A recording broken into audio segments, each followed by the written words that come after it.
Preface. An account of its inception, progress, principles and failures, and its lessons for present-day believers.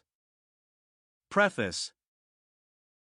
The preparation of these papers, both in their original form as a series of articles in a periodical no longer published, serving and waiting, and in re-editing and adding more and later material for book publication, has been to me a definite labor of love. That the movement, some of whose history I have endeavored to trace out, has been, and still is, a very definite work of the Spirit of God, though like all other testimonies committed to man, seriously marred by the failing human element, is my sincere conviction. I have been importuned by many persons to put these papers in permanent form, but for a number of years have refrained from doing this, for I was not clear as to whether the doing so would be for the glory of God and the blessing of souls or not.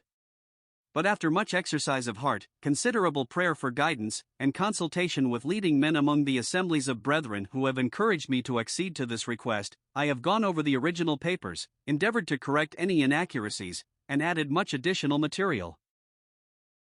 The question has been raised as to whether the story of the divisions among the brethren is profitable, and some have suggested it would be kinder to eliminate this part of the story and tell only the other side.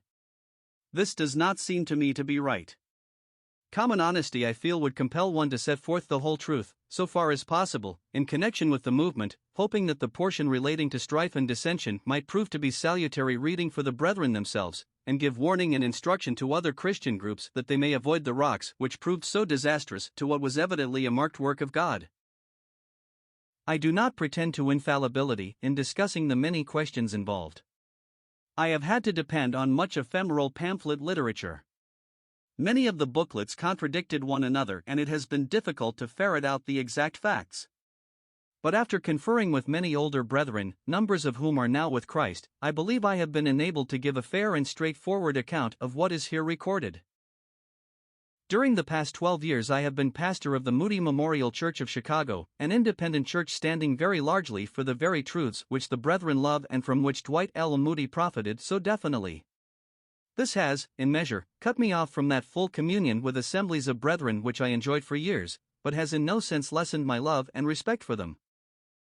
H. A. Ironside. Chicago, Illinois. August, 1941.